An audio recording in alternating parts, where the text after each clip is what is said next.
Ayan mga kalingap, magbalik tayo dito kay Ate Malo. Ayan, nakataas pa ang camera. Ayan, ayan si Ate Malo.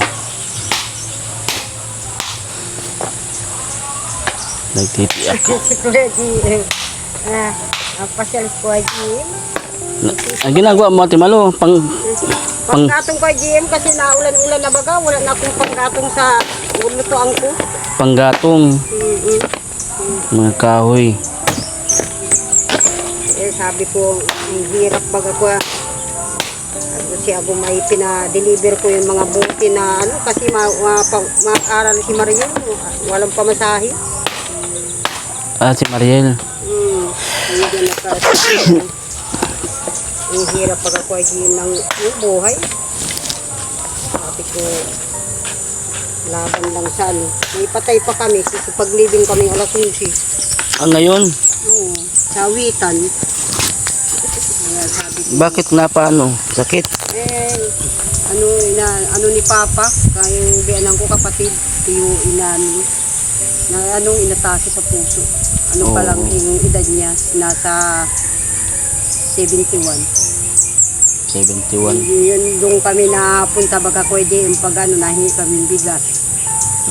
Mabait man yung matanda na yun sa amin. Ngayon, wala na kami pupuro puntahan. Kung wala, matay na. Nagkaki na sa puso pala. So, sobrang sipag din na matandang yun, nadanaw yun, na ano. Kaya sabi ko, wala na ka kung pag kami napunta doon, malo, dalhin mo itong 2 kilo. 3 kilo, may maisain kayo. Kasi nakikita man niya ang buhay namin na ano. Kaya sabi ko, ang hirap ba ako talaga ng ano. Inaatake pa siya ng rayuma kasi baga pag nalamig naman ba pwede, mamaga yung ano niya pa. Wala dyan si Kuya Ramil. Ay, pinadeliver ko yung isang sakong buti. Yung sa ano kasi yung si Mariel mapasok. Wala kami maibigay sa kanya. Si Mariel, nagagayat. Kaya, ipasok na yan si Mariel? oo, yung dalawa nandun na. Panghapon yan na. Alauna maalis na yun. Kaya na ano kami sa pamasahe, bawa sa allowance yun ay 100 bawat isa. Kita namin yung ano, sa mura ng kalakal ngayon. Kaya sabi ko, hirap ka ako ng ano. Kaya sabi ko, huwag mo sana siya magkasakit-sakit sa inyo. Pag malamig baga po ito yung panahon na mag-ageto. Sabi ko, hindi na naanuhan ng gamot.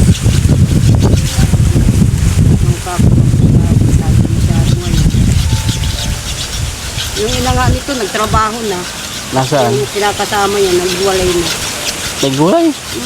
Bakit Sabi nila, matrabaho ako para makatulong-tulong man ako sa inyo. Nagulay sila nung kinakasama niya? Bakit? Bumalik din sa dati niyang asawa. Okay. Kaya sabi ko, hindi ko pinigilan. Kasi kahit man yung, hindi man niya tanggap. Kasi ang ama nito nasa, Cavite. Kung ama ni Kambal. Nang isda. Ngayon baga may ang dagat. Di man baga Kuya Gino. Kasi baga ang dagat. Malakas. Ano si Abu? Ayun na. Andiyan na si Kuya Ramil. Nadiligo ko kasi napapit. Andiyan na si Kuya Ramil. Ayan ang howler.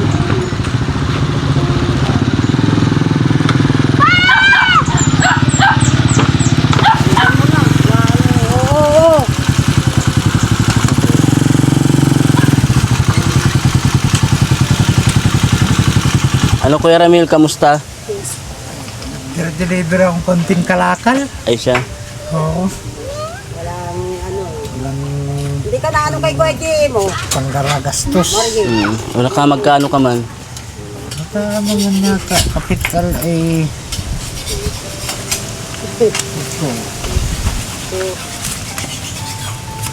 Naka 213. Ayos na, naka 213. Ang kapital dito ay 100.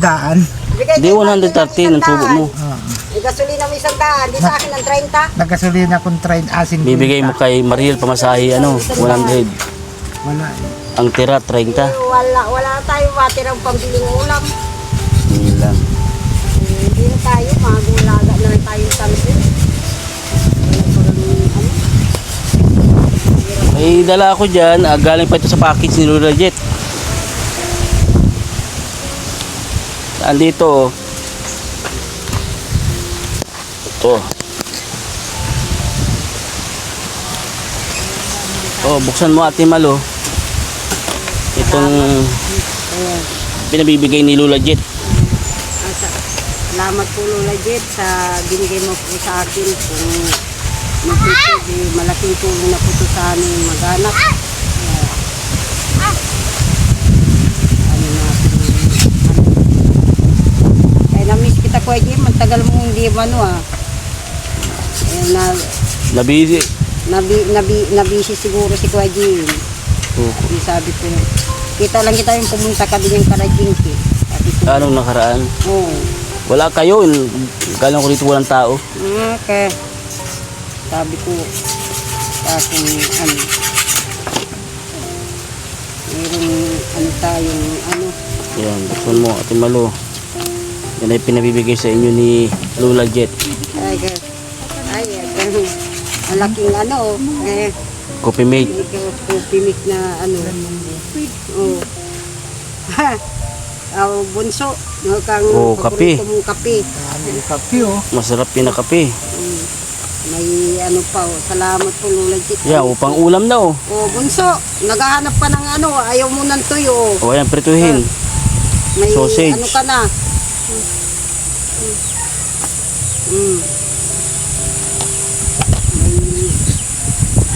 May tayo ng Ito nga, madami. Ayan. Oh, yan. Itlagay mo niyo dyan. Oh, matatapos. May mga dilata Bunso. May pang ulam na. Yan ay pinabibigay sa inyo ni Lola Jet. Oh. Yan yung package, laman ng package. Po. Ayan. Ito, ko na itong lalagyan pang pang daladala. Salamat po Lola Jet sa binigay mo kung tagal-tagal po namin itong kukonsumihin. Gagamitin. Dami pati niya coffee mate na yun. Ang laki, ano? Oo po, ang laki oh. Kaya may pag nagano ka ng kape, may coffee mo. Na-coffee mate naman kayo. Ay, po yan. Sabi ko, si Ago may inanuhan ko ng kape, dapat may kasi hindi po wag ako yung puro kape, dapat mayroong mayroong kang lalagyan mo. Sabi ko, buti nga di na natin bibilihin yun. Yung pang ulam-ulam na. Iya may may smoke ham. Yung malapad, smoke ham yan. Ate Malo. Wala na ko yung Kuya GM dun sa dati, Mambaliti. Ay, wala na po. Naglipat na po kami sa Talisay ni... Doon na kayo na gano'n. Opo. Kamusta ang pakiramdam mo, Kuya Ramil? Dati rin yung Inaano ko pakiramdam pa, ko. mabilihan ng gamot. Nagiinom ka pa ng gamot mo? Nainom ko kaso wala na, paubos na naman, mabili Paubos na naman. Yan ang hirap kasi sa gamot yan, Mabili na naman, kasi naramdaman ko na Ang nararamdaman mo? kung nahihilo ako. Nahihilo ka? Yun naman ang wala kami, kapos kami ngayon. Kaya sabi ko, nadandaan ko na lang sa herbal sana. Kaso lang dapat talaga may gamot siya. Anong herbal ang ilalagay mo? Ay lang bang ganyan, dahon ng guyaba no. Lalagyan kong tanglad, pandan. Yun lang ang inaano ko dyan. Kaya sabi ko, wala mga kuha ko ganun mga inaano na ko ng mga eskwila sa araw-araw, bigas ulam. Hirap. Sabi ko,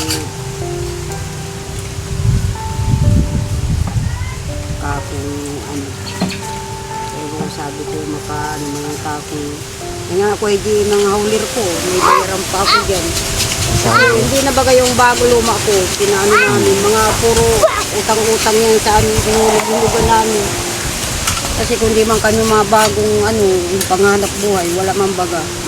Ay dapat ay binago na namin ang hauli na yung bubong yan, utang pa, hinulugan namin doon sa Kaya sabi ko, panghanap buhay baga sa araw-araw, paano kami makaano ng pamilya, mga anak, mag-aaral.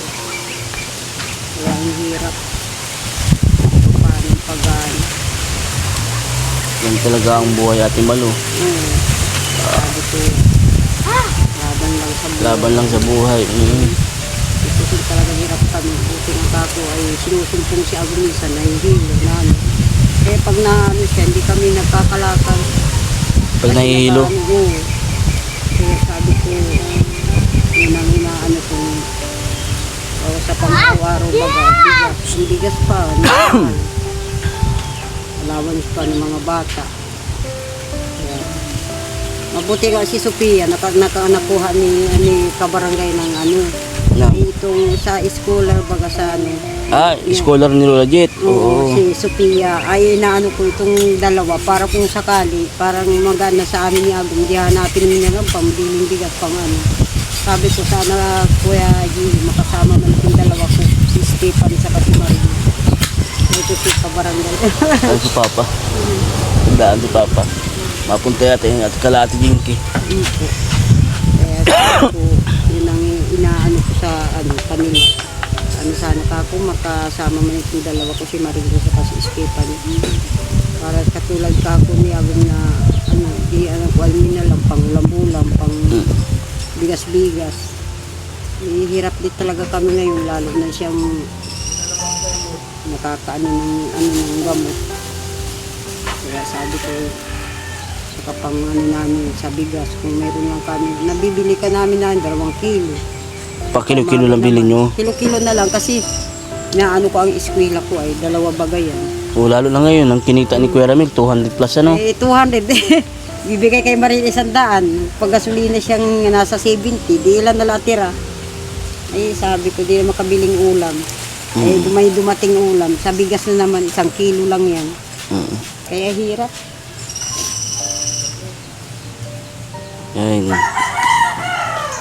mahirap din ang kalakal ngayon, di ba? Tagmura nga. Mura. Murang-mura. Hindi makaikot kasi pag iikot ka rin, wala rin. Parang kakuha ka kaunti, pero okay na rin kahit kaunti. Ang nakukuha namin, kabutihan. Puro kabutihan lang. Kabutihan na. Yung mga Buti. Ay, yung mga mura, no? Oo, kasi ang bili man namin nun, 51. Pag dinilibre namin doon, piso, di may sa ano lang kami. Salapi. Salapi. may 1,000 kang bote, 1,000 kapital mo, may tubo ka man 1,000. May 500. 500. Ganun lang ang ano namin, nakukuha. Kaya sabi ko, pag ano pang driver ko, paano nang hanap buhay ko. Magkano lang ano? Minsan lang nga, nasa lane ako makipaglabahan. Nasa lane ako pag hindi kami nakakakalakal, Kuya Gili na ano.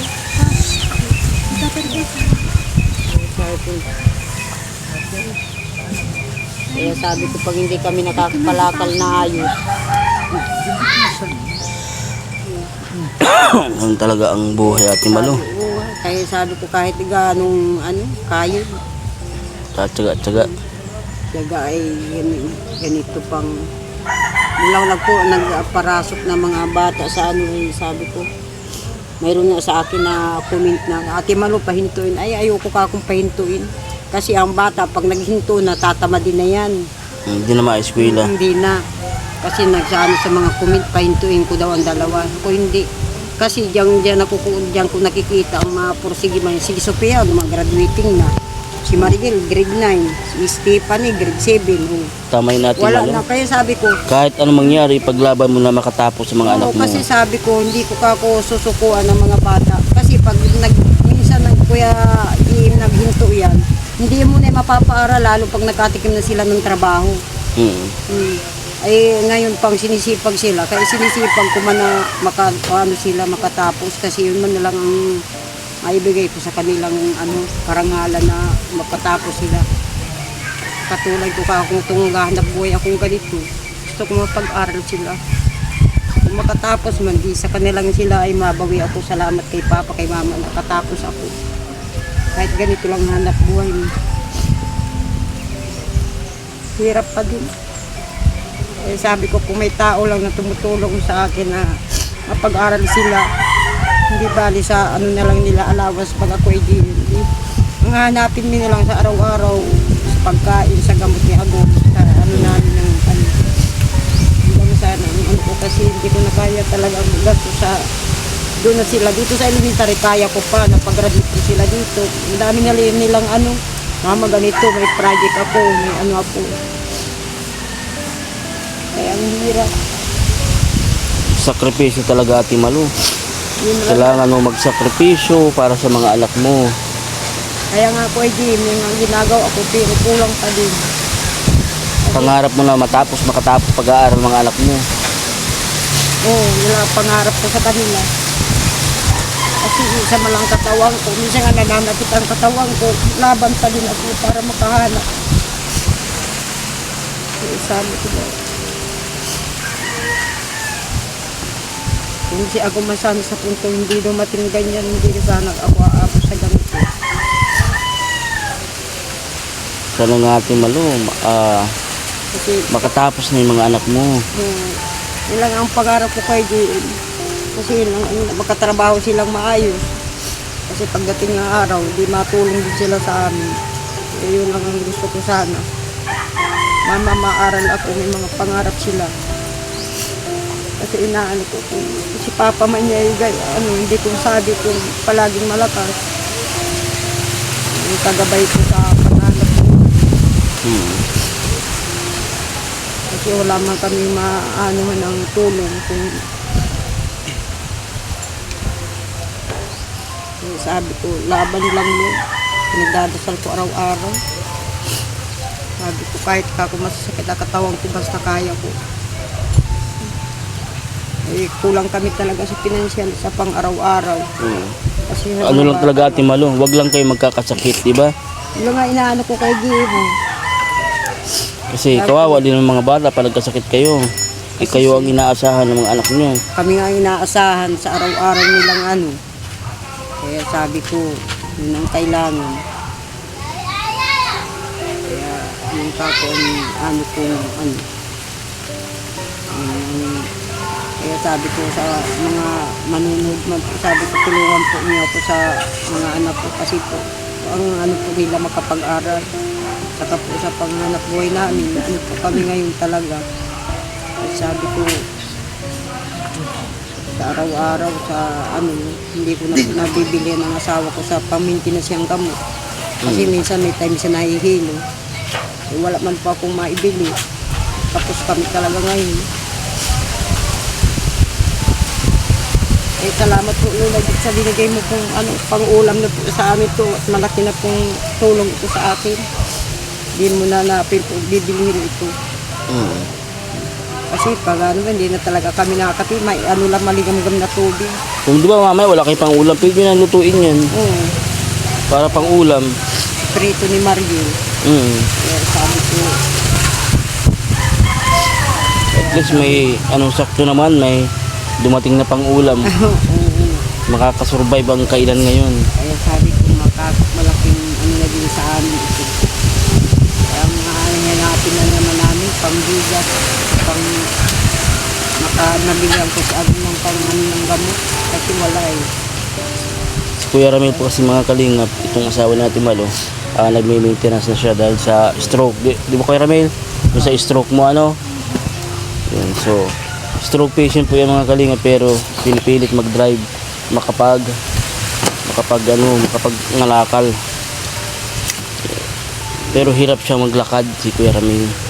Lang po kaya sa kung hindi bali po hindi na siya maka-ano ng ano kasi yung kung kalasugan niya yung pang ano niya ng gamot hindi po mawalan kasi po paano po siya makakabing hanap buhay kung siya ang hindi na naman makaano kaya meantime po hindi tahimik siya nahihilo daw hindi kami nalabas kasi kung mapano kami sa kalsada siya nagdadala ng ano yung madalagi ano na yung kawalan sa akin hindi kami nakakalakal paano kami makahanap ng pambiling bigas pang ano sa eskwela kaya sabi kong pwede lang ako magtrabaho sa ano paano sila wala sa kanila mag-asikaso yung may iniisip ko kung si Jinky po may pinagdadaanan sabi ko, masigit pa ako Jinky, pero laban lang, nakakapit ako kay Lord, tapos sa mga tumutulong sa akin, kaya hindi ka ako masasabi na stress ka. Kung ano mayroon kami, kung may ano nagtinutulungan kayo. Kaya malaking pasalamat ka na kako sa nakauwi ka dito. Sabi ko na natulungan ka ni kabarangay, nandiyan si Kuya Jim. Kaya hindi ka kako may stress. Kami nandiyan sa kanya, gumagabay. Kaya sabi ko, Kaya kay Ate Hinky, asawa ni Kuya Domingo. Oo, kaya sabi ko, paano ka may stress? Ay, nandiyan naman kami. Hindi ka man nawawalang pagkain. May dumadating sa'yo. Kaya sabi ko, sikatuin mo ang anak mo, ang asawa mo. Huwag mong pabayaan. Eh, paano pa ako sasabihin mo, Pamanila ka. Pinauwi ka nga dito para kasuin yung pamilya mo. Kasi hindi ko na yung maano, kasi ako, mayroon din pamilya, mayroon akong pinag-aanohan. Na ano. Ay, asawa mo yan, kasi kasuhin mo. Kaya, buti nga ako nakauwi kayo dito kasi doon sa Maynila, nahirapan kayo umupa ng bahay dito, hindi kayo ano. Ayun po ang bahay nila, tatayuan na lang. Kasi Ito ang puste. Oo, sa kanila yan. Wow. May ano na sila, may haharigin na. Saan itatayo ang bahay nila dito? Dito na siya, sa kanila Dito sa part na ito. Parte-parte na sila, Kuya Jim. Inalis na itong bahay-bahay dito nila kambal, ano? Ito yung bahay na yan, doon naman sa kapatid niya. Yung isa na yun, sa ano, yun naman magkatatabi na sila. Nagluto-luto na pala, ano? Oo. Kasi hinati-hati nila yung lupa dito ni ano, sa magkakapatid. Yun ang ano. Anyway, Ate Malo, maputo na rin ako, Ate Malo, ha? Kuya Ramil, maputo na rin po ako. Salamat. Sabi pa, Dinala ko lang itong pinabibigay ni Lola Jet. salamat po, Lola Jet, sa binigay mo po sa akin na malaking tulong na po ito. Pang-ulam, saka pang-kape po tuwing umaga ng mga anak ko. Kaya salamat po. Sige, Ate Malo, babay na po, Ate Malo, ha? Ingat po kayo lagi and God bless always, Ate Malo. Hindi po. Kaya salamat po.